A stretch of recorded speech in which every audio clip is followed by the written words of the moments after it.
Breaking news చూస్తున్నాం. మాజీ మంత్రి జీవన్ రెడ్డి ఇక మాజీ ముఖ్యమంత్రి కేసీఆర్ నిన్న గజ్వేల్కి వెళ్లారు. ఫామ్ హౌస్లో, ఎర్రబెల్లి ఫామ్ హౌస్లో కలిశారు. దాదాపు 6 గంటల పాటు మాజీ మంత్రి మాజీ ముఖ్యమంత్రి ఇద్దరి మధ్య సంభాషణ జరిగినట్టు తెలుస్తుంది. అన్న దేవుడే నీ దగ్గరికి పంపించాడంటూ ఇక జీవన్ రెడ్డి తన మనసులో ఉన్నటువంటి ఆవేదనను, ఆయన అనుభవించినటువంటి బాధనంతా కూడా కేసీఆర్ ముందు వెళ్ళగక్కినట్టుగా తెలుస్తుంది. రైట్, ఒకసారి ఇదే అంశం గురించి డిస్కస్ చేద్దాం. మా ప్రతినిధి మహేష్ ప్రస్తుతం ఫోన్ లైన్లో అందుబాటులో ఉన్నారు. సో మహేష్, నిన్న జీవన్ రెడ్డి కేసీఆర్ మధ్య ఏం సంభాషణ జరిగింది? సో ఏ అంశాల గురించి డిస్కస్ చేసుకునే అవకాశం కనిపించింది?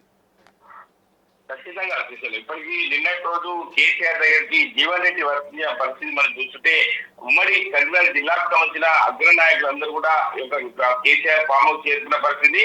కేసీఆర్ తో సుమారు 6 గంటల పాటు జీవన్ రెడ్డి చర్చలు జరిపారు. ఆప్యాయంగా పలకరించుకున్నారు. గతంలో ఉన్నటువంటి జ్ఞాపకాలను కూడా వారు నెమరేస్తున్న పరిస్థితి ఉంది. దీనికి సంబంధించి మధ్యాహ్నం నుంచి సాయంత్రం 7 గంటల వరకు కూడా మంతనాలు జరిగాయి. గతంలో అంటే అన్న దేవుడే పంపించాడంటూ మొత్తం చెప్పేసిన జీవన్ రెడ్డిగా చెప్పుకోవచ్చు. కాంగ్రెస్ గుర్తు మరియు కేసీఆర్ చేతిలో పెట్టేసిన జీవన్ రెడ్డి గారు. ఎందుకంటే గతంలో కాంగ్రెస్ పార్టీలో అంతర్గత పోరు ఎక్కడైతే ఉన్నాయో కేసీఆర్ తో ప్రధానంగా అన్ని విషయాల గురించి కూడా కూలంకషంగా చర్చించినట్టు మనకు తెలుస్తుంది. ఎందుకంటే ఇప్పుడు కాంగ్రెస్ పార్టీని ఇరుకాటలో పెట్టాలంటే ఒక అగ్ర నాయకత్వమైనటువంటి ఒక రైతు కుటుంబం సంబంధించిన జీవన్ రెడ్డి బీఆర్ఎస్ పార్టీలో చేరడం వల్ల కేసీఆర్ లీస్ట్ అని కూడా చేరవేసినట్టు మనకు తెలిసింది. మంతనాలు చెప్పారు. ఇద్దరు కూడా ఏకంగా ఇద్దరు డిసైడ్ చేస్తున్న పరిస్థితి. అంటే రాష్ట్రంలో జరుగుతున్నటువంటి పరిణామాలను బట్టి ఇది జీవన్ రెడ్డి కేసీఆర్ తో పంచుకున్నట్టు మనకు తెలుస్తుంది. ఎందుకంటే రాబోయే రోజుల్లో కాంగ్రెస్ పార్టీని ఎట్లా ఇరుకాటంలో పెట్టాలి ఏంటని చెప్పి జీవన్ రెడ్డి అన్ని విషయాలను కూడా కేసీఆర్ తో కూలంకషంగా చర్చించినట్టు మనకు తెలుస్తుంది. ఇప్పటి వరకు తెలంగాణ కాంగ్రెస్ పై హైకమాండ్ కు పట్టు లేదు అని చెప్పి ప్రధానంగా చెప్తున్నారు. అదేవిధంగా ఇది పాత కాంగ్రెస్ కాదు, కార్యకర్తలకు గుర్తింపు లేదని చెప్పి ప్రధానంగా జీవన్ రెడ్డి చెప్పిన పరిస్థితి ఉంది. కాంగ్రెస్ అంతర్గత సర్వే రిపోర్టులపై లీస్ట్ జగిత్యాల సహా రాష్ట్రమంతగా అంతరించాల్సిన వ్యూహాలపై కూడా చర్చించడం మనకు తెలుస్తుంది. అదే మనం చెప్తున్న పరిస్థితి చూసుకోవచ్చు. అదే ఇక్కడ ఉన్నటువంటి పరిస్థితి చూసుకున్నట్టయితే రాబోయే రోజుల్లో త్వరలో జగిత్యాలలో 20వ తారీఖు నాడు భారీ బహిరంగ సభ పెట్టి కేసీఆర్ సమక్షంలో జైలు అవుతారని చెప్పి ఇప్పటికే మనకు బయటకు వస్తున్న సమాచారాన్ని బట్టి తెలుస్తుంది.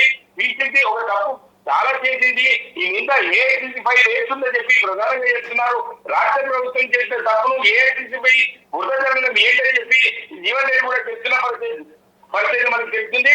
అంటే అది ఇదే విధంగా చూసుకున్నట్లయితే 14 సార్లు విభాగం ఇచ్చారంటే అది నాకు సమర్థతతో నా యొక్క విశ్వాసంతో ఇచ్చారు తప్ప నేను పనిచేయని కార్యకర్త అయితే నాకు 14 సార్లు విభాగం ఎదిగిస్తారని చెప్పి ప్రధానంగా కేసీఆర్ ఫామ్ హౌస్ నుంచి బయటకు వెళ్ళిన పరిస్థితిలో కూడా జీవన్ రెడ్డి మాట్లాడిన పరిస్థితి ఉంది. ఏది ఏమైనా రాష్ట్రంలో ఇటువంటి సంఘటన చూసుకుంటుంటే కాంగ్రెస్ పార్టీ పెద్ద జబ్బగా చెప్పుకోవచ్చు.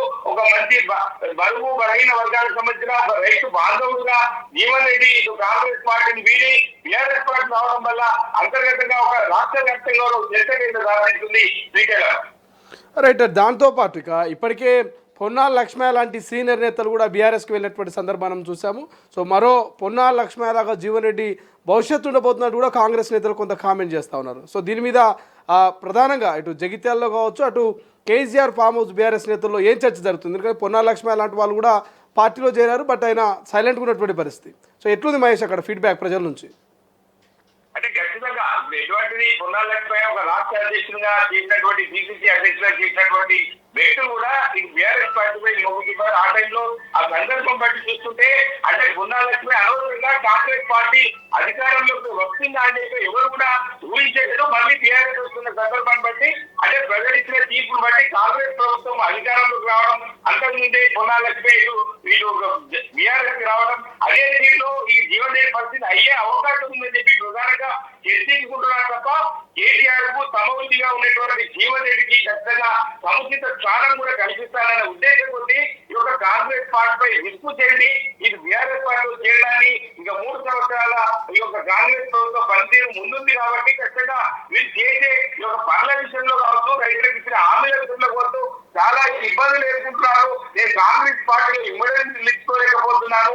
ఇక రాష్ట్ర ప్రభుత్వం చేసినటువంటి సందర్భాలు చూస్తుంటే రాష్ట్ర బీసీసీకి సంబంధించి చాలా ఇబ్బందులు ఉన్నాయి. బీసీసీ చెప్తే ఇది ముఖ్యమంత్రి ఏ పరిస్థితి ఉంది, కానీ ఇప్పుడు ముఖ్యమంత్రి చెప్తే బీసీసీ విలాసం వస్తుంది. కాబట్టి కాంగ్రెస్ పార్టీ భ్రష్టుపడుతుంది. ఖచ్చితంగా అవన్నీ కూలంకషంగా చర్చించుకున్న తర్వాత నేను ఇటు బీఆర్ఎస్ పార్టీలోకి కేసీఆర్ సమస్యల్లో ఏం కావడం జరిగిందని చెప్పి ప్రధానంగా జీవన్రెడ్డి చెప్తున్న పరిస్థితి. ఏదేమైనప్పటికీ ఈ యొక్క అగ్రనాయకత్వ సూచనలు సలహాలు తీసుకుంటూ ముందుకెళ్లాల్సింది. కాబట్టి కేసీఆర్ ఖచ్చితంగా వీళ్ళందరినీ పరిగణన తీసుకొని పార్టీలకు ఆహ్వానం అయితే ఉంటుందని చెప్పి మనకు తెలుస్తుంది.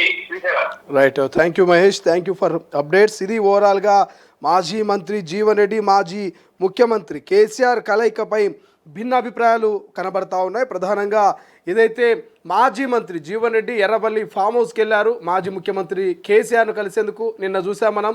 సో అక్కడికి వెళ్ళినటువంటి నేపథ్యంలో అక్కడ కేటీఆర్తో సహా ఇద్దరు బీఆర్ఎస్ నేతలు అతనికి జీవన్ రెడ్డికి గ్రాండ్గా వెల్కమ్ చెప్పారు. ఆ తర్వాత దాదాపు 6 గంటల పాటు ఇక లంచ్ చేస్తూ కేసీఆర్తో జీవన్ రెడ్డి అనేకమైనటువంటి అంశాల గురించి డిస్కస్ చేశారు. అన్న దేవుడే మీ దగ్గరికి పంపించారంటూ ఆయన ఇక మాట్లాడుతూ ఏదైతే ఆయన పడ్డటువంటి ఆవేదన కావచ్చు, కాంగ్రెస్ పార్టీలో జరుగుతున్నటువంటి ఏదైతే ఇంటర్నల్ అంశాల గురించి కావచ్చు, సో అనేకమైనటువంటి అంశాల గురించి జీవన్ రెడ్డి డిస్కస్ చేశారని ఒక చర్చ అయితే జరుగుతుంది. సో కాంగ్రెస్ పార్టీకి సంబంధించినటువంటి గుట్టు ఇక మొత్తం కూడా కేసీఆర్ చేతిలో పెట్టాడని ఒక చర్చ జరుగుతుంది. తెలంగాణ కాంగ్రెస్పై హైకమాండ్ పట్టు లేదంటూ, అదేవిధంగా పాత కాంగ్రెస్ కాదు ఇది, కార్యకర్తలకు గుర్తింపు లేదంటూ తన ఆవేదన వ్యక్తం చేసినట్టు తెలుస్తోంది. ఇక కాంగ్రెస్ అంతర్గత సర్వే రిపోర్ట్లపై లీక్ ఇవ్వడం జరిగింది. అదేవిధంగా జగిత్యాల సహా రాష్ట్రమంతటా అనుసరించాల్సిన వ్యూహాలపైన కూడా ఇక కేసీఆర్తో జీవన్ రెడ్డి చర్చించినట్టుగా కొంత చర్చ జరుగుతుంది. మరి ఏదేమైనప్పటికీ జీవన్ రెడ్డి లాంటి సీనియర్ నేత ఇక కాంగ్రెస్ పార్టీని వీడి బీఆర్ఎస్లోకి వెళ్ళడంపై భిన్న అభిప్రాయాలు వ్యక్తమవుతున్నాయి. మరొక పొన్నాల లక్ష్మయ్యల జీవన్ రెడ్డి భవిష్యత్తు ఉండబోతున్నట్టు కాంగ్రెస్ నేతలు ఎద్దేవి చేస్తున్నటువంటి పరిస్థితి అయితే మనకు కనిపిస్తుంది. బట్ ఏదేమైనప్పటికీ సో భవిష్యత్ అంతా బీఆర్ఎస్లోనే ఇక ఖచ్చితంగా కేసీఆర్తో కలిసి పనిచేయడం ఇది దేవుడిచ్చిన వరం అనేటువంటి రీతిలో జీవన్ రెడ్డి వ్యవహార శైలి అయితే కనిపిస్తోంది.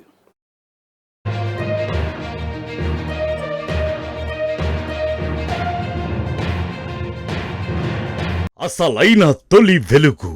ఫాలో వాట్సాప్ @తొలి వెలుగు official.